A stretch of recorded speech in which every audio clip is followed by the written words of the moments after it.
Hey guys, Arpita here. Welcome back to my kitchen. Today I am showing a gobi peas gravy or gobi matar sabji. So if you want to see how to prepare this, then keep on watching. First we will take a grinder and we will add around 5 tablespoons of coconut. For this we will add green chilies. I have taken 2 green chilies here. For this we will add ginger, around 1 inch of ginger, and some coriander leaves. Finally, we will add around 5 to 6 cashew nut. This will give rich taste to our gravy. Let's grind this and make it a fine paste. As you can see here, we will move to the next step. For the next step, we will keep a kadai and we will add around 1 tablespoon of butter.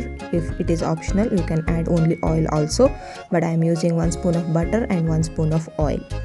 Once it is hot, we will add a jeera around half tablespoon. Let this come to saute. Then we will add our onions. Now you can see it is nicely sauteed. We will add around 1 cup of nicely chopped onion to this. It's around 1 big onion. Saute this until the onion is transparent but not brown. Making brown will change the taste of gravy. Saute nicely. Once it is transparent, we will add 1 cup of gobi or cauliflower. I have soaked the cauliflower in water and a pinch of haldi. Saute this. We are adding the gobi at starting because it takes time to cook. So we need to add our gobi or cauliflower along with the onion itself so that it will be cooked nicely. Saute nicely and we will add around half a tablespoon of haldi and salt to taste. And mix, and we will cook this for around 5 minutes until the gobi is soft.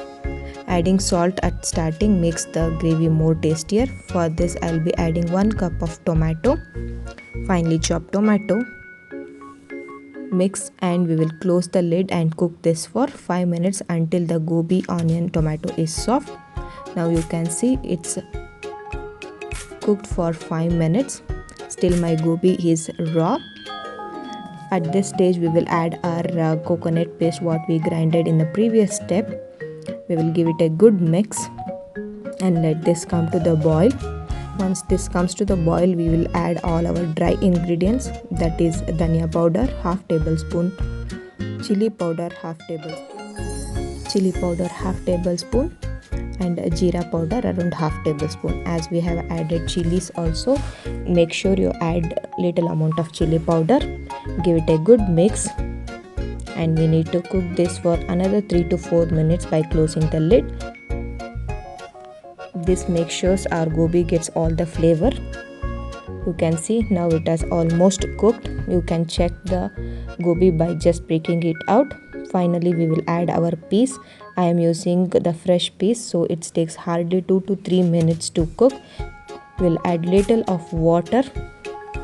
Give it a good mix and we will finally close this and cook for another 2 to 3 minutes until my peas combines well and it is cooked nicely with our gravy masala.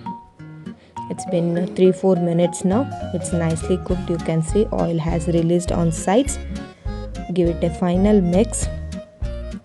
To enhance the taste and the richness of the gravy, I have taken malai and milk around 4 tablespoons. If milk is not available, you can add cream also. And this is totally optional. Finally, half tablespoon of a garam masala. Give it a good mix. Once this comes to the boil, our gravy is ready. So give it a good mix. Let this come to the boil. I am not closing the lid after adding the garam masala. So once it has come to the boil, my gravy is ready. So we will serve this. It tastes good with chapati, puri and also dosa. Today I have served with puris. Hope you have liked my video. If so, please subscribe to my channel and hit that like button and also share this video with your friends and families. Thank you so much for watching this video. Love you all. See you in my next video. Bye. Please comment what types of video you want to see next.